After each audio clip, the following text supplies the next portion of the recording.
గణపయ్య ఈ రోజు నీ పుట్టినరోజు కదా, నీకేం కావాలి? ముందు ఏం కావాలో కాదు గానే ఏం వద్దో చెప్తాను వినండి. ముందు నా చెవుల దగ్గర నుంచి హై వాల్యూమ్ స్పీకర్లు తీసేయండి. చూడొచ్చేసే మరుగుంది.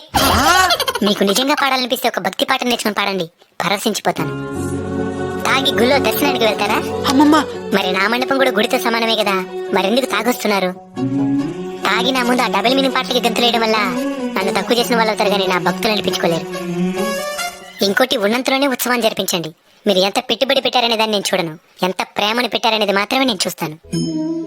ఒకే గ్రామంలో 3-4 విగ్రహాలు పెట్టడం వల్ల మీలో ఐక్యత నశిస్తుంది. అందరూ కలిసిమెలిసి ఒకే విగ్రహాన్ని పెట్టి పూజించండి. నేను మీలో ఐక్యతకి కారణం అవ్వాలి కానీ గొడవలకి కాదు. స్వామి మేమైతే తాగి రావడం, డబుల్ మీనింగ్ పాటలకి డాన్స్ వేయడం ఇవేవి చేయలేదు స్వామి. అందుకే కదా నైనా నేను ప్రత్యక్షమై మీతో మాట్లాడుతుండేది. మీరు నాకు బాగా నచ్చారు. ఏదైనా ఒక వరం కోరుకోండి, ఖచ్చితంగా తీరుస్తాను. స్వామి నీ పుట్టినరోజు నాడు కూడా విజయవాడ ఖమ్మం అసలు వరదలతో ఇబ్బంది పడుతున్నారు స్వామి, వాళ్ళకి తోడుగా ఉండు స్వామి. తదాస్తు.